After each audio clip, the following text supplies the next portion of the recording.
Olá, galerinha.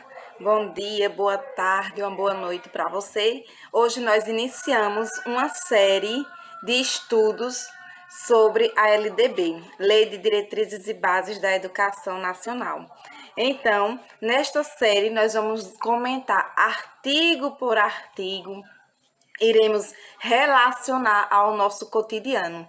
Espero que você possa tirar ótimos proveitos desta aula, porque aqui é 100% gratuito, pensado em ajudar você que está estudando para concurso, a você professor em uma formação continuada, em um estudo continuado.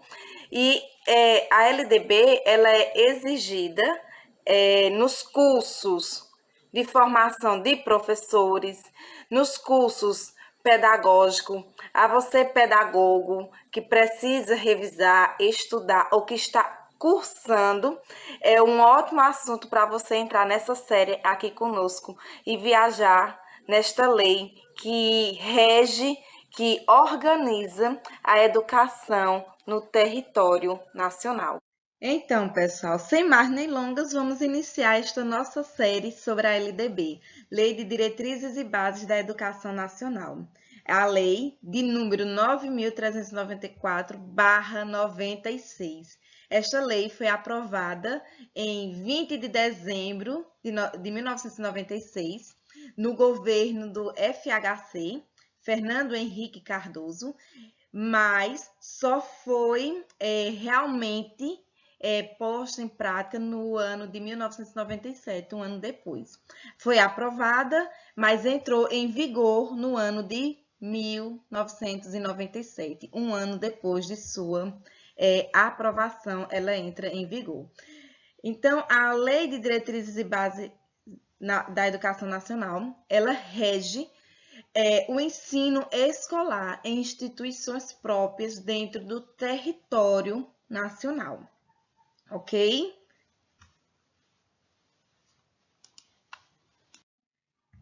Título 1 da Educação. No primeiro artigo, a lei diz o seguinte: a educação abrange os processos formativos que se desenvolvem na vida familiar, na convivência humana, no trabalho, nas instituições de ensino e pesquisa, nos movimentos sociais e organizações da sociedade civil e nas manifestações culturais. É bem comum, pessoal, que a lei, todas as diretrizes, ela faça a definição do que é o seu objeto em que está disciplinando. E aqui, a Lei de Diretrizes e Bases da Educação Nacional, ela faz a definição do que é a educação e o seu objeto em que está sendo disciplinado, no caso aqui, a educação. Então, a educação, ela irá abranger todos os processos formativos que aconteçam dentro do convívio familiar, na convivência humana, no trabalho, nas manifestações culturais.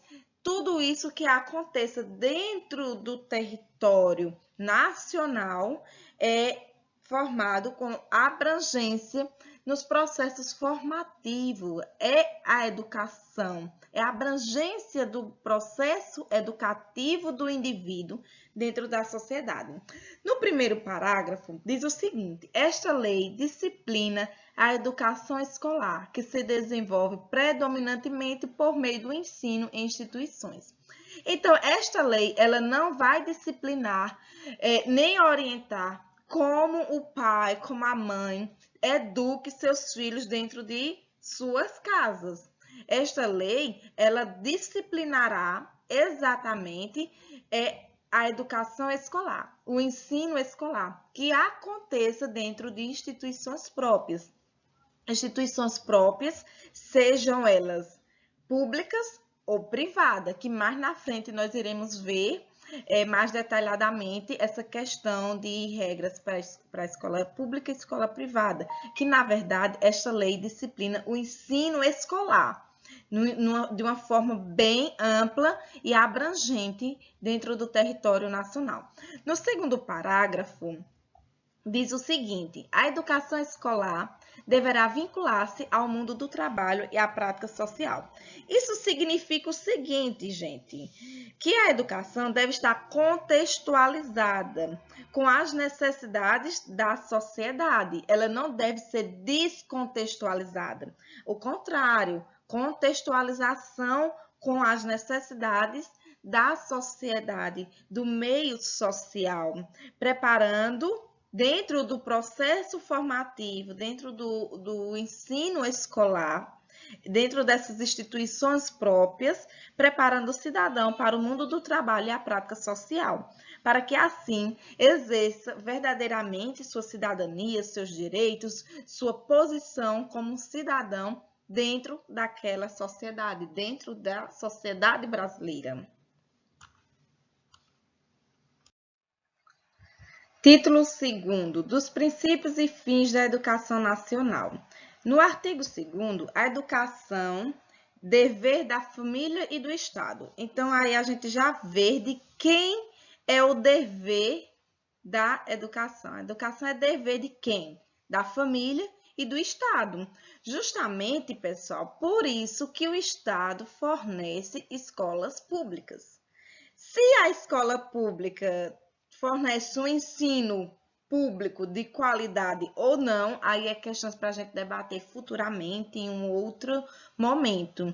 Mas é dever da família e do Estado fornecer a educação. Esta educação inspirada nos princípios de liberdade e nos ideais de solidariedade humana, tem por finalidade o pleno desenvolvimento do educando, seu preparo para o exercício da cidadania e sua qualificação para o trabalho. Então, esta educação ela é inspirada nos princípios de liberdade e nos ideais de solidariedade humana, tendo por finalidade o pleno desenvolvimento do educando. Então, pessoal, aí nessa finalidade de o pleno desenvolvimento do educando, entra em várias questões, inclusive a gente escuta muito professores, formadores falar que a escola, que eles não têm a obrigação de educar, apenas de formar. De certa parte, podemos até concordar com eles. Porém, o pleno desenvolvimento do educando, ele abrange processos afetivos, processos sociais, processo da personalidade humana individualmente. Então, o pleno desenvolvimento não é só uma parte, não é só trabalhar uma parte daquele indivíduo, não é só a educação formal, é também auxiliando, por exemplo, nas relações sociais, nas relações afetivas, orientando, parte que também é da família, quando fala nesse pleno desenvolvimento do educando dentro da educação escolar, a gente vê que de fato tem que algumas coisas dentro do convívio escolar, o professor, o formador trabalhar, que às vezes a família não dá de conta, não consegue trabalhar determinadas coisas. Então, o pleno desenvolvimento do educando é trabalhar toda a esfera do ser humano, seu preparo para o exercício da cidadania e sua qualificação para o trabalho.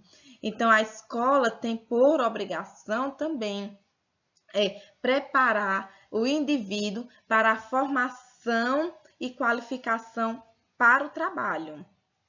Esta qualificação para o trabalho engloba desde as séries iniciais, dos anos iniciais, já vim trabalhando determinadas qualidades, determinadas qualificações, características do indivíduo para que ele possa exercer plenamente a cidadania e a vida de trabalho na sociedade.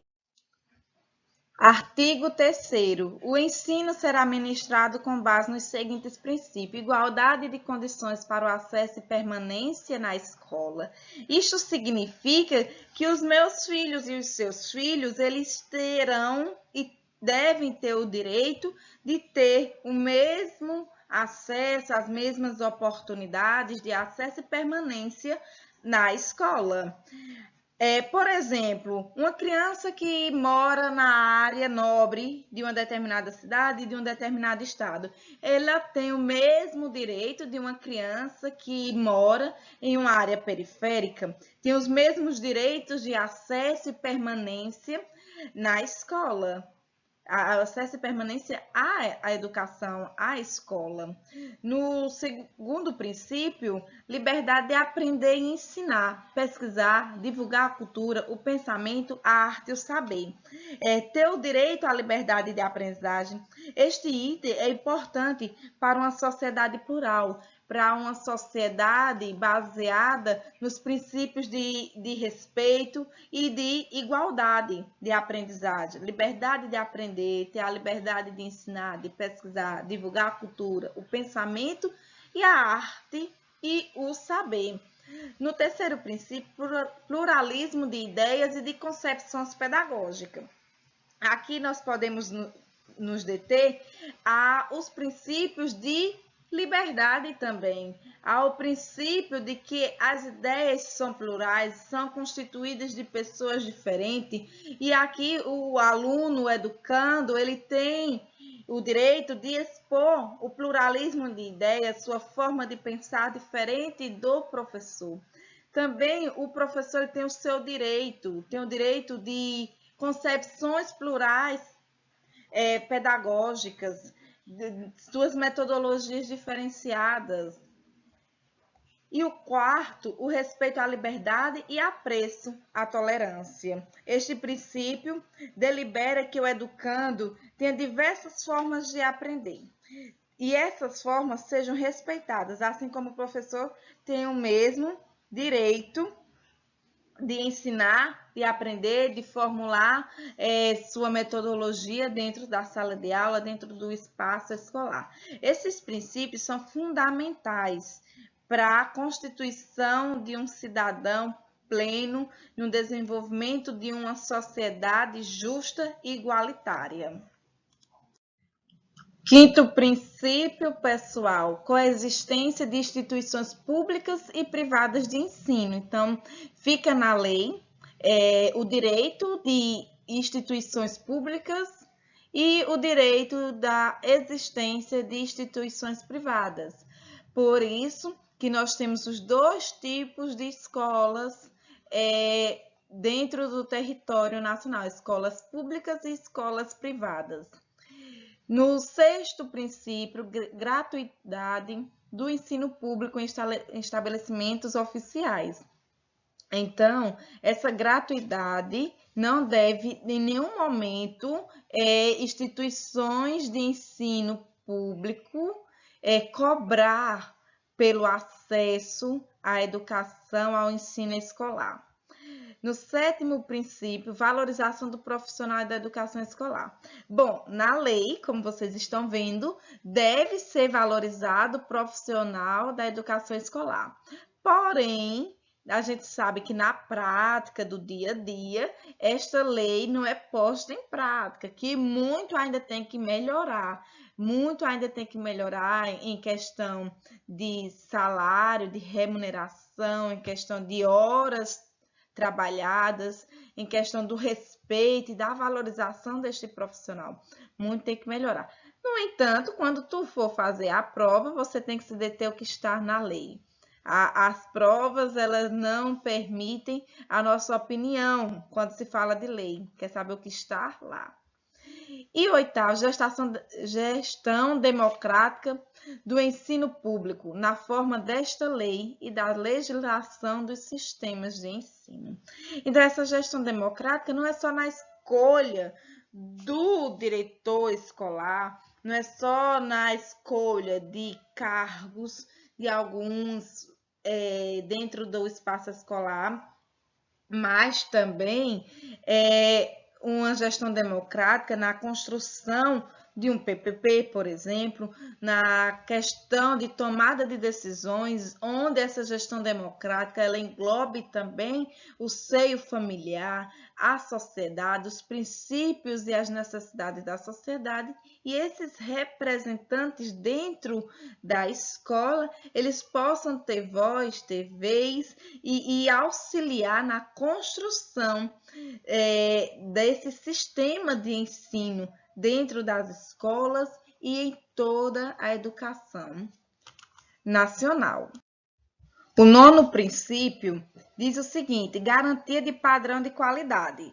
Faz até se tornar engraçado este princípio, mas realmente, pessoal, de fato, mesmo sendo instituições públicas de ensino, algumas têm um padrão de qualidade melhor que o outro, e por isso esta lei ela deve ser posta em prática. Você deve conhecê-la para que você reivindique os seus direitos, para que nós possamos reivindicar estes nossos direitos e buscar a garantia de um padrão de qualidade, seja uma escola localizada na área nobre ou uma escola de uma zona rural, por exemplo, devem manter o mesmo padrão de qualidade. O 10º princípio, valorização da experiência extraescolar. Esta valorização se baseia naquilo que o educando sabe, mas que não foi aprendido dentro da sala de aula.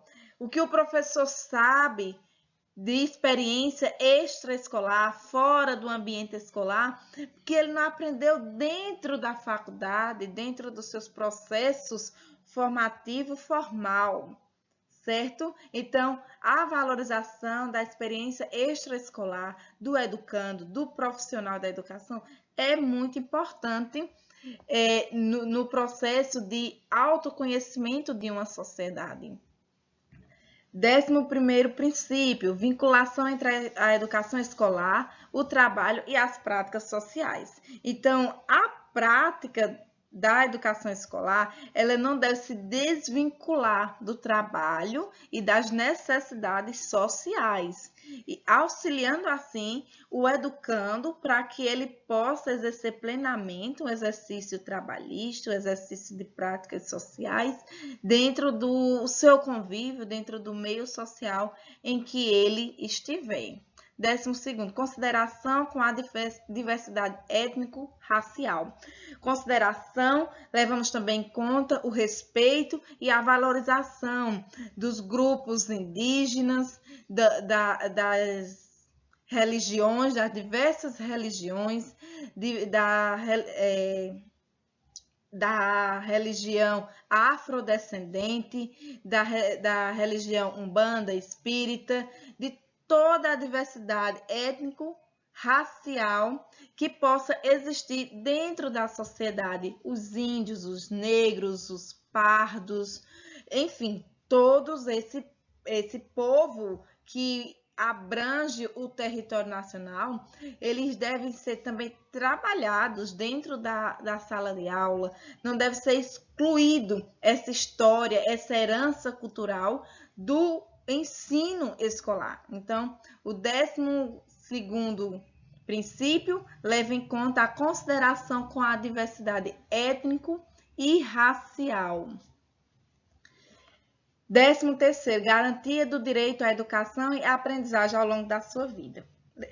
Por exemplo, a educação do EJA, que muitas pessoas não puderam concluir o seu ensino, seu processo formativo dentro do período correto. Então, não é tirado esse direito dele porque não conseguiu. Muitas mães, muitas mulheres engravidam, alguns jovens acabam indo trabalhar e perdem o tempo correto de determinado finalização do ensino fundamental, do ensino médio.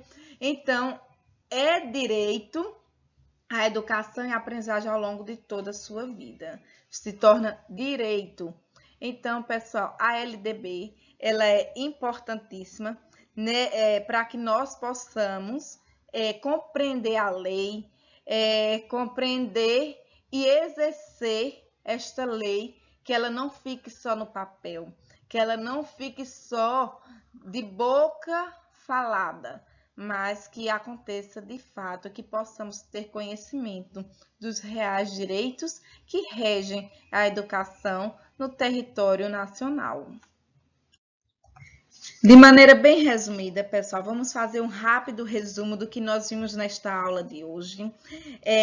Primeiro, nós vimos no primeiro artigo o que é a educação. Então, a educação abrange todos os processos formativos que se desenvolvem na vida familiar, na convivência humana, no trabalho, instituições de ensino e manifestações culturais. No primeiro parágrafo, esta lei disciplina a educação escolar. A educação escolar deve também estar vinculada ao mundo do trabalho e à prática social. No segundo artigo, vimos que a educação é dever da família, do Estado, e tem como princípio e finalidade o pleno desenvolvimento do educando. Vimos também os princípios e fins da educação, dos fins e os princípios da educação, da forma com que ela deve ser ministrada. Tem como princípios, alguns vou citar agora, o princípio da igualdade de condições para acesso e permanência à escola, liberdade de aprender, de ensinar, de pesquisar, respeito e liberdade de apreço e tolerância, valorização do profissional da educação, gratuidade do ensino em estabelecimentos oficiais, coexistência de instituições públicas e privadas. Estes foram alguns dos princípios do terceiro artigo. Eu espero que esta aula de hoje tenha te ajudado neste processo formativo, neste processo de aprendizado. Não deixe de curtir, de compartilhar com seus colegas, com aqueles que estão estudando para concurso, aqueles que estão se preparando no seu processo formativo. Um grande abraço. Não deixe de curtir e compartilhar, é claro, e espero você nesta série que iniciamos hoje. Um grande abraço. Tchau, tchau.